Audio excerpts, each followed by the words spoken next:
The letter sat on my kitchen counter like a ticking bomb. 5 years of carefully reconstructed peace, threatened by a single cream envelope with Rachel's unmistakable handwriting. My hands trembled as I reached for it, memories flooding back of that day in the hospital when I lost everything. I'm Naomi, and until that day, I thought I had it all. A loving husband, a best friend who was more like a sister, and a baby girl growing inside me. Now all I have is a nursing degree and a collection of what-ifs. "You should burn it," my brother Adrian said, reaching for his coffee. He'd stopped by for our weekly breakfast, a tradition that helped keep me sane after everything fell apart. I probably should. I turned the envelope over in my hands. But you know me. Yeah, I do, which is exactly why you should burn it. He leaned forward, his expression serious. You've worked too hard to let them back in. The memory of that day still burns fresh. I was 7 months pregnant when severe complications sent me to the emergency room. While I fought for my baby's life, my husband John was nowhere to be found. Hours later, as I lay devastated by the loss, a nurse accidentally let slip that my emergency contact, my best friend Rachel, had been admitted to the same hospital for a panic attack. She was in the room right next to mine. They were together, weren't they? I'd asked the nurse, already knowing the answer. Her pitying look said everything. Naomi? Adrian's voice pulled me back to the present. You're doing it again. Sorry. I picked up my toast, now cold. I want to know what she could possibly have to say after all this time. Nothing worth hearing, I bet. I ripped open the envelope, ignoring Adrian's sigh. The letter inside was short, but every word felt like a punch to the gut. Dear Naomi, I know we have no right to ask anything of you, but John and I need your help. We've been trying to have a baby for 3 years with no success. The doctors say I can't carry to term. You're our last hope. Please, just meet with us. We can explain everything. Rachel. You've got to be kidding me. Adrian grabbed the letter, reading it himself. The nerve of these people.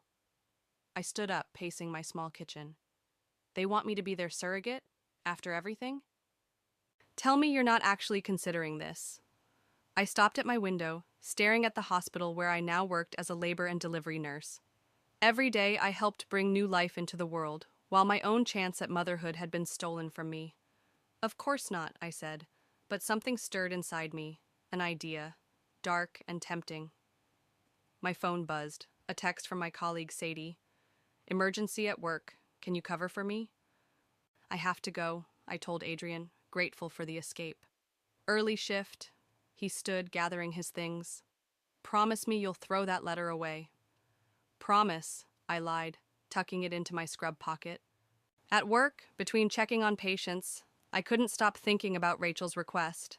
5 years ago, I'd been too broken to fight back. I'd signed the divorce papers in a daze, moved across town, and threw myself into nursing school. I'd done everything right, rebuilt my life, found purpose in my work, even started dating again. But the wound never really healed. You look like you've seen a ghost, Sadie said during our break. Everything okay? I pulled out the letter, watching her eyes widen as she read it. Holy shit, she whispered. What are you going to do? I took the letter back, smoothing its creases. I think I'm going to help them. What? Are you insane? Maybe I was.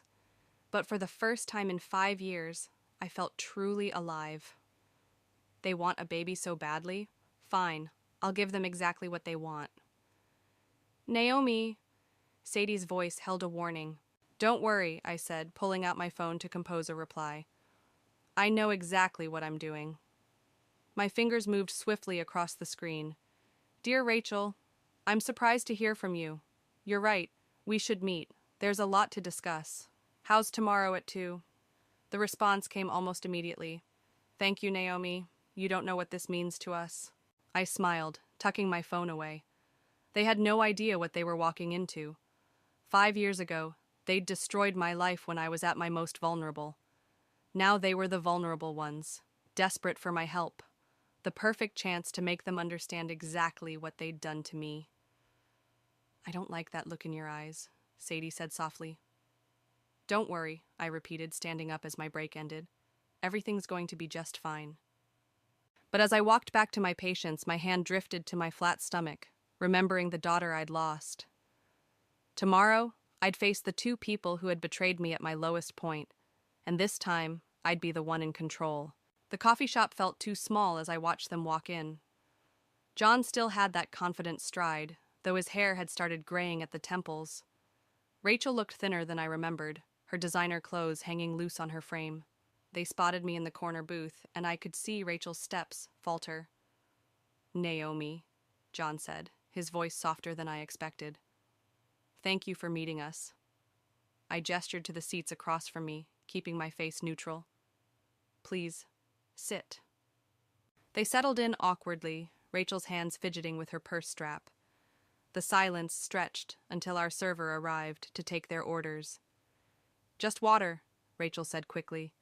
John ordered black coffee. "So," I said once we were alone again, "you want me to carry your baby?" Rachel flinched at my directness. "We've tried everything," she whispered. "Multiple IVF cycles, different specialists. My body just... it keeps rejecting." "We understand this is a huge ask," John cut in, reaching for Rachel's trembling hand. The gesture made my stomach turn, especially given our history. I took a slow sip of my tea. Our history. That's an interesting way to put it. "Naomi, please," Rachel's eyes filled with tears. "I know we can never make up for what we did, but we've changed. We've grown." "Have you?" I leaned forward. "Because from where I'm sitting, you're still the same selfish people who left me alone in that hospital room while my daughter died." John's face paled. "We never meant..." "Never meant what? To fall in love while I was carrying your child? To start your affair behind my back? To abandon me when I needed you most?" "It wasn't like that," Rachel protested weakly. "Then tell me what it was like. Help me understand why my husband and best friend thought it was okay to destroy me." The server returned with their drinks, creating another uncomfortable pause. I watched them squirm, savoring their discomfort. "We were wrong," John said finally.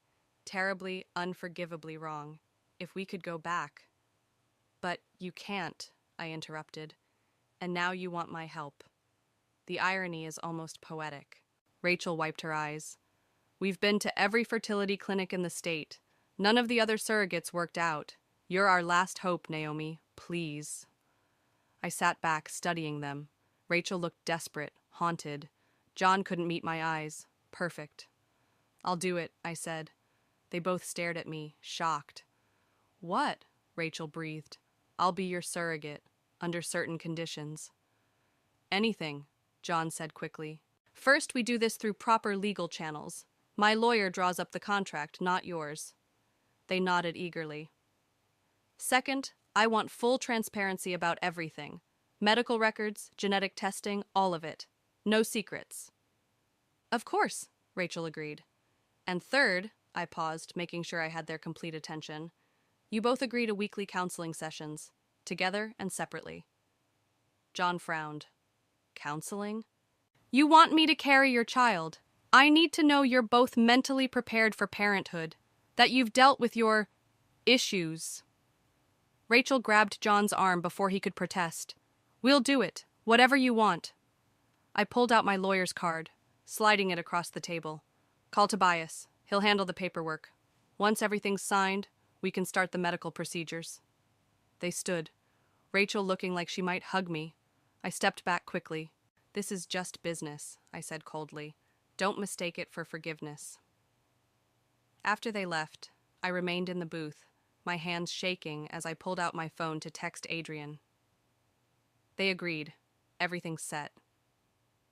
His response was immediate. "You're playing with fire, sis."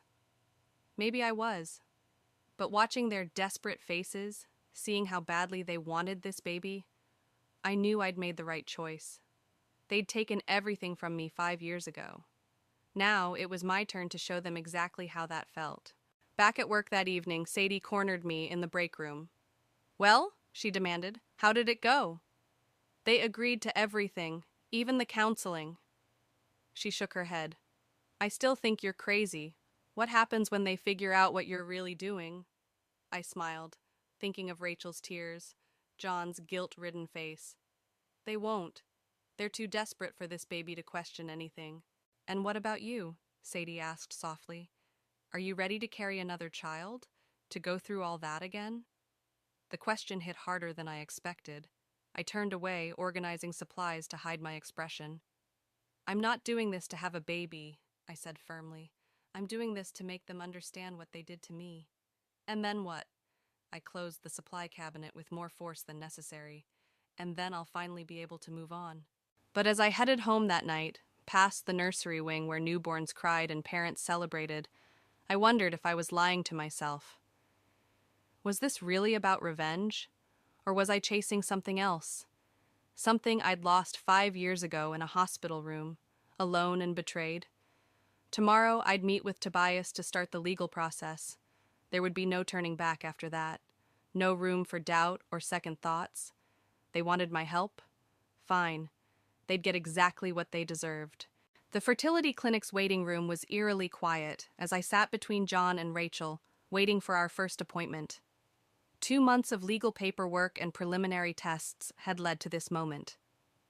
Rachel's leg bounced nervously, while John stared at his phone, his jaw tense. "Mrs. Clark?" the nurse called, and Rachel jumped. "That's still weird to hear," I muttered, loud enough for them both to catch it. Rachel's face flushed red. The nurse led us to Dr. Patterson's office, her walls covered with photos of smiling babies. Rachel gravitated toward them immediately, touching one frame with trembling fingers. "Good morning," Dr. Patterson breezed in, her smile professional. "I've reviewed all your files. Shall we discuss the procedure?" As she explained the IVF process, I watched John and Rachel from the corner of my eye. They weren't sitting as close as they had been at the coffee shop.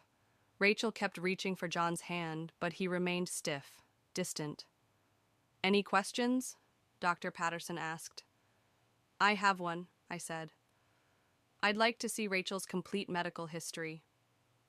Rachel's head snapped up. "You already have my records." "The basics, yes, but I want everything. Every test, every failed attempt, every diagnosis." "That's not," John started, but Rachel cut him off. "It's fine. I'll have everything sent over." Dr. Patterson cleared her throat. "Well, if we're all comfortable proceeding, we can schedule the first hormone treatment for next week." In the parking lot afterward, Rachel caught my arm. "Naomi, wait. Can we talk?" John was already in their car, engine running. "What is it?" She hugged herself, looking small. "Thank you for doing this. I know you must hate us." "Hate requires emotional investment," I said coldly. "I feel nothing for either of you." Her face crumpled, but she pressed on. "John's been different lately. Distant. I think he feels guilty about everything." "Good. Please don't make this harder than it needs to be." I laughed, the sound harsh even to my ears. "Harder? Like watching my husband comfort my best friend while my baby died wasn't hard enough? That's not fair." "No, what's not fair is you two showing up after 5 years, asking me to give you the one thing you took from me." John honked the horn, making us both jump.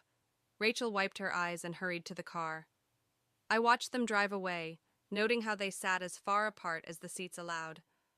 Back at work, I slipped into the records room during my break. Rachel's medical files had arrived, and I began scanning through them, looking for anything unusual. "What are you doing?" Sadie's voice made me jump. "Research," I said, not looking up. She peered over my shoulder. "Those are private records. I'm their surrogate. I have a right to know." "Know what exactly?" She pulled up a chair. "That they're having marriage troubles? Because that's pretty obvious from what you've told me." I flipped through another page, then stopped. "Wait. Look at this." The report detailed Rachel's third failed pregnancy, but something in the genetic testing caught my eye. "This can't be right," I muttered, reading it again. "What?" "According to this, Rachel has a genetic condition that makes pregnancy dangerous for both her and the baby. But they never mentioned this." Sadie frowned. "Maybe they don't know?" "No, look at the date. This was from last year. They know, and they're hiding it from me." "But why would they?" Because it might affect my decision, I said, anger building. They're still lying, still keeping secrets. I pulled out my phone, typing furiously, "Emergency meeting. Tomorrow morning, your house. No excuses." Rachel's response came quickly. "Is everything okay? We'll discuss it tomorrow." That night, I couldn't sleep. I kept thinking about Rachel's face in the parking lot, about John's distance. Something wasn't adding up. Adrian called around midnight. "You're still awake, aren't you?" "How did you know?" "Because I know you." "What's going on?" I told him about the medical records, about John and Rachel's strange behavior. "Maybe you should back out," he suggested. "This seems messier than we thought." "No," I said firmly. "This is exactly what I needed. Proof that they haven't changed. They're still the same selfish, lying people they were 5 years ago." "And you're sure this is about them? Not about you trying to replace what you lost?" I hung up on him. The next morning, as I drove to their house, my mind raced with possibilities. Why hide the genetic condition? What else were they keeping from me? The perfect revenge I'd planned was becoming complicated, layers of secrets threatening to suffocate us all. Their house looked exactly like the kind of place I'd once dreamed of living in: perfectly manicured lawn, white picket fence, window boxes full of flowers. But as I parked in their driveway, I could hear shouting from inside. "You never wanted this!" Rachel's voice, shrill and breaking. "You're only doing this because you feel guilty." "That's not true," John shouted back. I smiled grimly as I walked to their door. Time to add some fuel to this fire. The shouting stopped the moment I rang the doorbell. Rachel opened it, her eyes red and puffy, trying to force a smile that didn't reach her eyes. "Naomi, come in. Would you like some tea?" Their living room was a shrine to forced perfection. Matching furniture, artfully arranged throw pillows, family photos where they both smiled too widely. John stood by the window, his back to us. "No tea," I said, pulling the medical report from my bag. "Let's talk about this instead." Rachel's face went pale as she recognized the document. "Where did you get that?" "You agreed to full transparency, remember?" I placed it on their coffee table. "Want to explain why you hid this?" John turned around finally. "Hid what?" "She doesn't know," Rachel whispered, and suddenly everything clicked into place. I looked between them. "You never told him about the genetic condition?" The silence that followed was deafening. John crossed the room in 3 quick strides, snatching up the report. "What genetic condition?" His voice was dangerously quiet as he read. "Rachel, what is this?" Rachel sank onto the couch, her perfect facade crumbling. "I was going to tell you." "When?" John exploded. "After we got Naomi pregnant with a baby that could inherit this? Were you ever going to tell me the real reason you can't carry to term?" "I was scared," Rachel sobbed. "You've been so distant, so reluctant about this whole thing. I thought if you knew..." "If I knew what?" "That you've been lying to me? That you're willing to risk someone else's health to get what you want?" I watched them unravel, feeling a twisted satisfaction, but something else crept in too. An unexpected pang of empathy as Rachel curled into herself, looking smaller by the second. "Stop," I said, surprising myself. "Both of you, just stop." They turned to me as if suddenly remembering I was there. "Rachel, what you did was wrong. Hiding this information put me at risk." I took a deep breath. "But I think I understand why you did it." "You do?" Rachel looked up, hope flickering across her tear-stained face. "You're terrified of losing him," I said softly.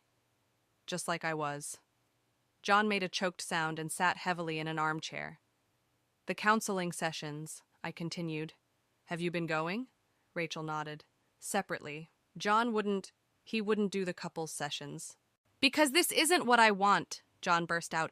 "Any of it. I'm only doing this because I owe you, Rachel, because I destroyed my marriage, hurt Naomi, all for you. And now I find out you've been lying too?" The room fell silent, except for Rachel's quiet sobs. I stood there, my carefully crafted revenge plan crumbling around me. These weren't the same people who had betrayed me 5 years ago.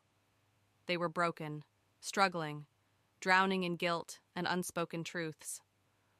I think, I said slowly, we all need to take a step back. What do you mean? Rachel asked. I mean we pause the surrogacy process. You two need to figure out if this is really what you both want, and you need to do it honestly this time. John looked at me with something like gratitude. Naomi, I'm so sorry. For everything. Don't, I held up my hand. I'm not doing this for you. I'm doing it because I won't be part of creating a child that's born into lies. I've seen what that does to people. My phone buzzed, a text from Sadie. Everything okay? Need backup? I typed back quickly. No, things just got complicated. What happens now? Rachel asked, her voice small. Now you tell me the whole truth. About the condition, about your marriage, about everything. And then we decide if moving forward makes any sense. As I drove home later that day, my hands shook on the steering wheel. I called Adrian. They're falling apart, I said when he answered. And I think I'm glad. Isn't that what you wanted? Yes. No. I don't know anymore. I pulled into my driveway. I wanted to hurt them like they hurt me, but watching them today, they're already hurting themselves worse than I ever could. Maybe that's your real revenge, Adrian suggested, making them face the truth they've been running from. I sat in my car, watching the sunset paint my small house in shades of orange and pink. 5 years ago, I'd lost everything in a single day. Now I was watching John and Rachel lose each other in slow motion, and it didn't feel as satisfying as I'd imagined. My phone lit up with a text from Rachel. Thank you for today, for making us talk. Can we meet tomorrow? Just us? I stared at the message for a long time before responding. Okay, but this time, no more lies. The revenge I'd planned was slipping away, transforming into something else. Something that felt surprisingly like healing. Rachel chose a small diner on the outskirts of town for our meeting. When I arrived, she was already there, stirring her coffee absently, her wedding ring conspicuously absent. John moved out last night, she said as I slid into the booth. He's staying at a hotel. I'm sorry, I said, and meant it. No, you're not, she smiled sadly. But thank you for saying it anyway. The waitress came by, and I ordered coffee. Neither of us touched the menus. I found this while he was packing. Rachel pulled an envelope from her purse. It's addressed to you. He wrote it 3 years ago but never sent it. My hands trembled as I took it. Why are you giving this to me? Because I'm tired of secrets. Read it. I opened the envelope carefully, unfolding the letter inside. Dear Naomi, it's our daughter's would-be birthday. I drove past the hospital today, thinking about how different everything should have been. Rachel's asleep upstairs, but I can't stop thinking about you, about the baby, about all the ways I failed as a husband and a father before I even had the chance to be either. The truth is, I never deserved you. You were kind and genuine, while I was a coward who took the easy way out. Rachel and I, we didn't plan for any of this to happen, but that's no excuse. We should have been honest. You deserved that much. I watch Rachel struggle with guilt every day, and I know we're being punished for what we did to you. Maybe that's fair. Maybe we deserve this pain. I'm sorry. I know it means nothing now, but I am so deeply sorry. John. I folded the letter carefully, my vision blurring. He writes one every year, Rachel said quietly. On her birthday, I found them all last night. Why are you telling me this? Because you need to know that we never forgot. We never moved on. What we did to you, it broke something in both of us. The waitress returned with my coffee. I wrapped my hands around the warm mug, trying to steady myself. The genetic condition, I said finally. Tell me about it. Rachel's hands twisted in her lap. It's called Turner syndrome. It means any daughter I have would likely have severe health issues. That's why I keep miscarrying. My body, it knows. And you were willing to risk passing that on? I was desperate, she whispered. John's been pulling away for months. I thought if I could just give him a child. But it wouldn't fix anything. No, she agreed. It would just bring another innocent person into our mess. I took a sip of coffee, thinking about the letter in my purse. Why did you really choose me as your surrogate?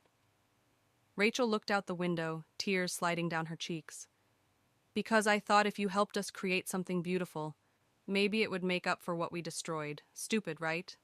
Yes, I said. But I understand desperate decisions. I was about to make one myself. She turned back to me. What do you mean? When you first asked me to be your surrogate, I agreed because I wanted revenge. I wanted to make you feel the loss I felt. Oh, Rachel's voice was small. And now?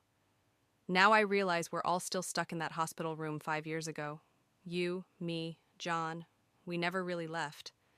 How do we leave? By telling the truth, all of it. I leaned forward. What really happened that day, Rachel? Why were you in the hospital? She paled. Naomi, please. I need to know. No more hiding. Rachel's hands shook as she picked up her coffee cup. I was pregnant too. Early stages. When I found out, I panicked. I took something to end it. But there were complications. That's why I was in the hospital. The truth hit me like a physical blow. You were pregnant with John's baby while I was carrying his child? She nodded, tears flowing freely now. I've never told anyone, not even John. The guilt, it's eating me alive. I sat back, feeling oddly hollow. All these years I'd imagined their betrayal as something passionate, romantic, but this was messier, uglier, more human. Does John know about any of this? No, Rachel whispered, and I can't tell him. It would destroy him completely. My phone buzzed. A text from John. Can we talk, please? I showed Rachel the message. Looks like he wants his own private conversation. Are you going to tell him what I just told you? I stood up, leaving money for the coffee. No, that's your truth to tell. But Rachel, you should. Secrets have a way of destroying everything they touch. As I walked to my car, I felt lighter somehow. The revenge I'd planned seemed petty now, compared to the weight of the truths we were all carrying. I texted John back. Tomorrow, your hotel. We have a lot to talk about. The game had changed. This wasn't about revenge anymore. It was about finally leaving that hospital room behind. The hotel lobby was quiet when I arrived. John sat in a corner armchair, looking like he hadn't slept in days. His usual polished appearance was gone, replaced by wrinkled clothes and stubble. Thanks for coming, he said, standing. There's a coffee shop next door. We walked in silence, found a quiet table away from other customers. John ordered an espresso. I stuck with water. I guess Rachel gave you my letter, he said after our drinks arrived. One of them. She said there are others. He rubbed his face. One for every birthday our daughter should have had. Pathetic, right? No, I said softly. Not pathetic. I've been seeing my therapist daily since I moved out. He stared into his cup. She says I never properly grieved. For our daughter, for our marriage, for any of it. And Rachel? Rachel, he sighed heavily. I think I married her out of guilt. Like if I could make her happy, it would somehow make up for what we did to you.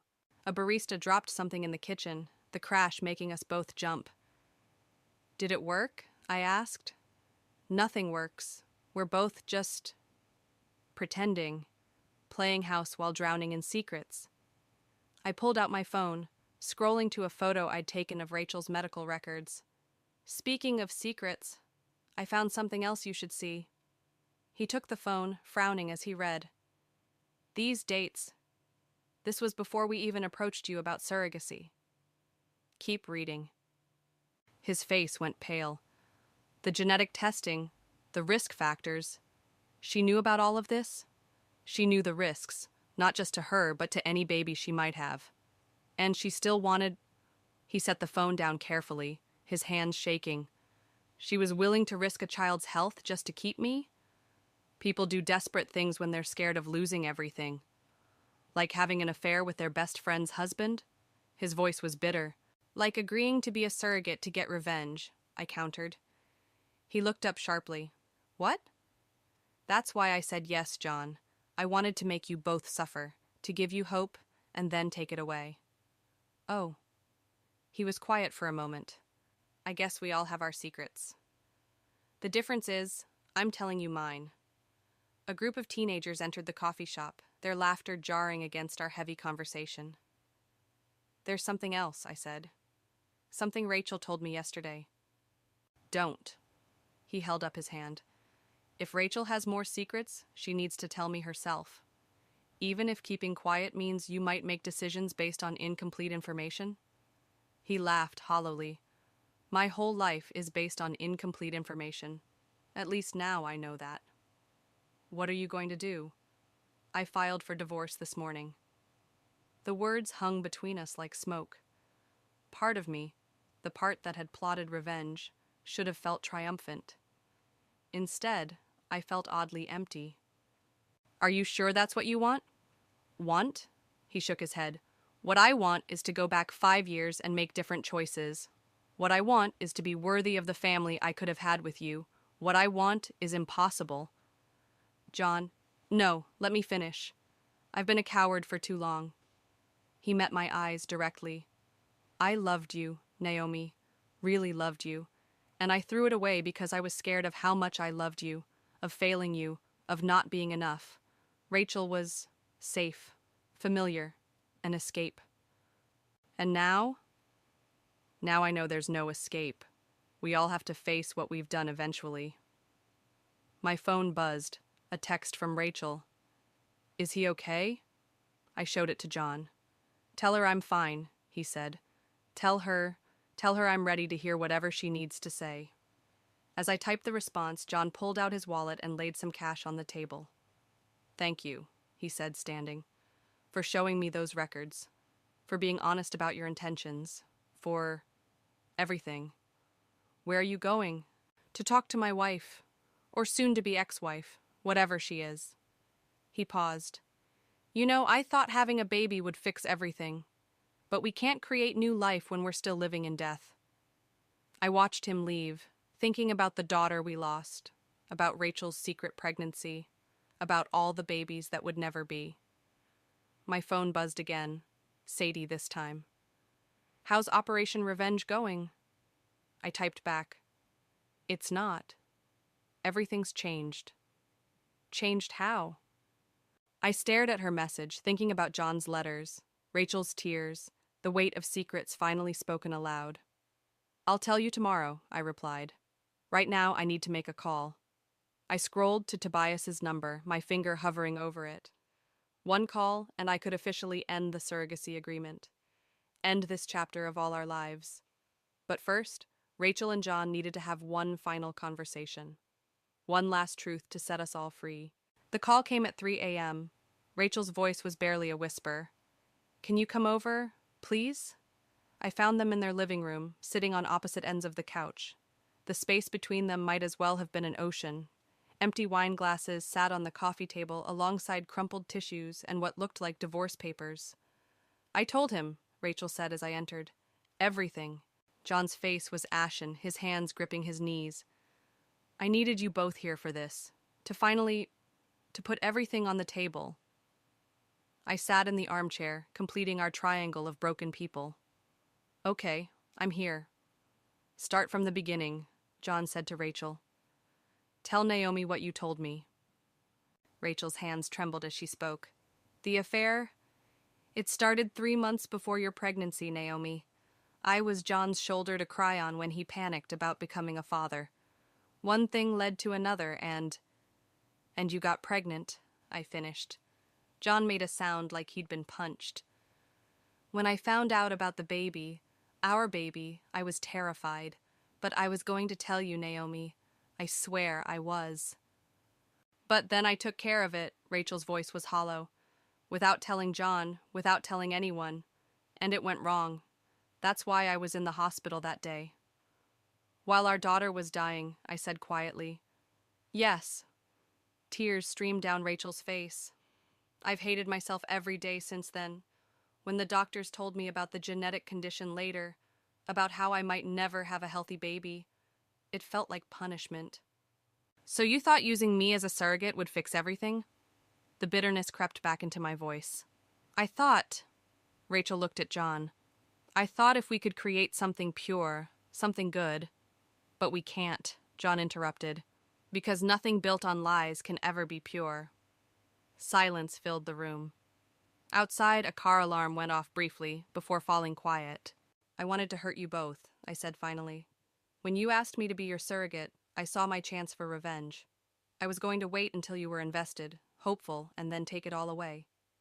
What changed? Rachel asked. I saw myself in you. The desperation, the pain, the secrets.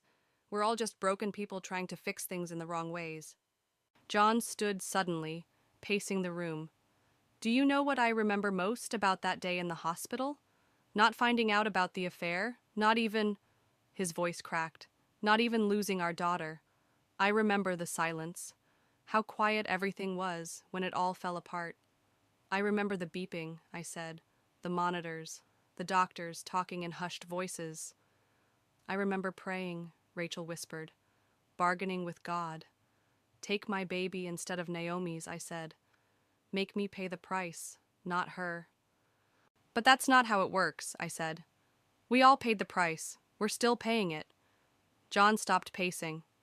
So what do we do now? I pulled out my phone, showing them Tobias's number. First, we end this surrogacy agreement. It was wrong from the start. All of our reasons were wrong. Rachel nodded slowly. And then? Then you two figure out if your marriage can survive this much honesty, or if it should. And you? John asked. What will you do? I thought about the nursery at work, about the babies I help deliver every day. I'll keep living, keep healing. Maybe someday I'll have another chance at motherhood. But it will be on my terms, with someone who deserves my trust. I'm so sorry, Rachel sobbed. We've all been so sorry for so long. I know, I said, standing. That's why I'm going to do something I never thought I could. They both looked at me, waiting. I forgive you.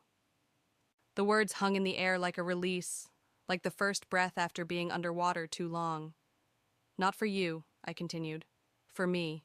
Because carrying this anger, this need for revenge, it's exhausting, and I'm ready to be free.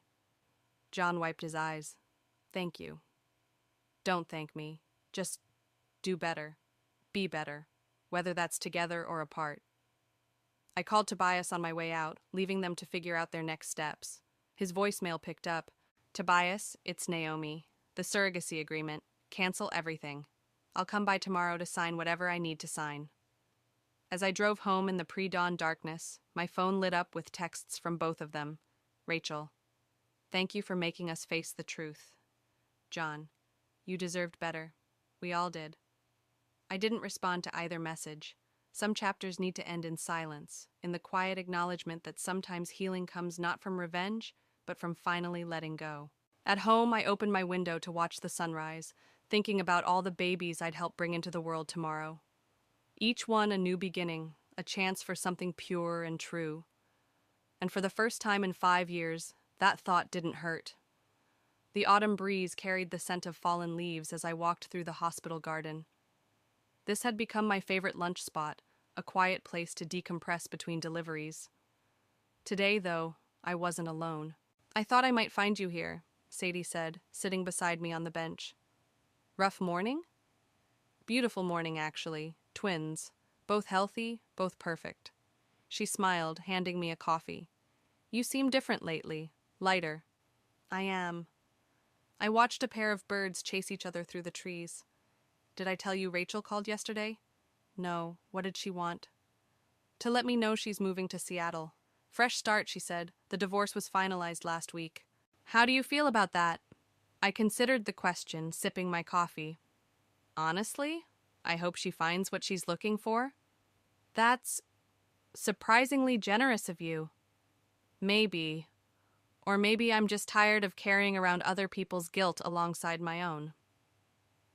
A young couple walked past us, the woman heavily pregnant, the man supporting her with gentle care. Once, that sight would have sent me spiraling. Now it just felt like watching life continue its natural course. Speaking of guilt, Sadie said, John dropped this off at the nurse's station for you. She handed me a small package wrapped in brown paper. Inside was a silver frame holding a sonogram image, my daughter from all those years ago. I found this while cleaning out the house, John's note read.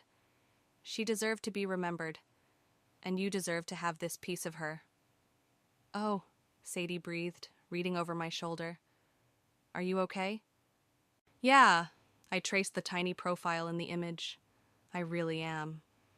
My phone buzzed, a message from Adrian. Dinner tonight? Big news to share. Go, Sadie said, seeing my hesitation. I'll cover your afternoon shift.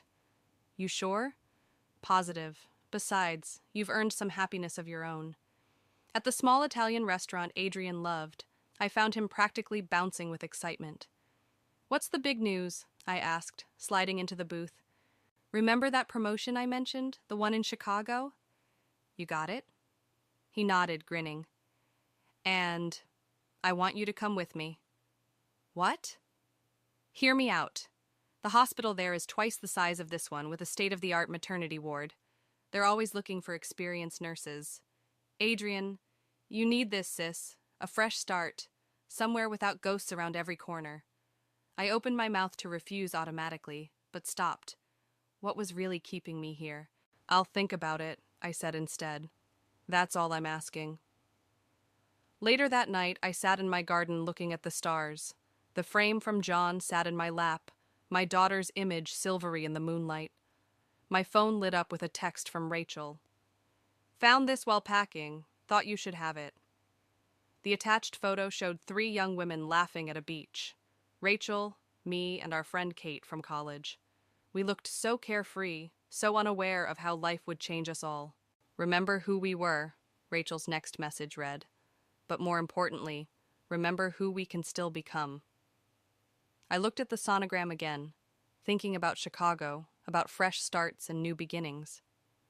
I'm sorry I tried to use your memory for revenge, I whispered to the image. You deserved better than that. We all did. My phone buzzed one more time, an email from the hospital administrator. Naomi, heard you might be considering a move. Before you decide, I'd like to discuss promoting you to head nurse of labor and delivery. You've earned it. Let's talk tomorrow. I smiled, thinking about how life had a way of opening doors just when you thought all paths were closed. Inside, I placed the frame on my mantel, next to the photo of my nursing school graduation. Not hidden away like a painful secret, but displayed as part of my story. A chapter that helped shape me, but no longer defined me. I typed 3 messages. To Adrian, let's talk more about Chicago tomorrow. To Rachel, safe travels. I hope you find your peace. To John, thank you for the frame. She'll always be part of both of us. Then I walked through my house, really seeing it for the first time in years. Not as a refuge from pain, but as a space full of possibilities. Whether I stayed or left, chose Chicago or the promotion, the decision would be about moving forward, not running away. My revenge plan had failed spectacularly. Instead of destroying John and Rachel, it had forced us all to face our truths, to finally begin healing. Sometimes the best revenge isn't about making others suffer, it's about refusing to let past suffering determine your future. I opened my window to let in the night air, feeling truly free for the first time since that day in the hospital. Tomorrow would bring new babies, new chances, new choices, and I was finally ready for all of it.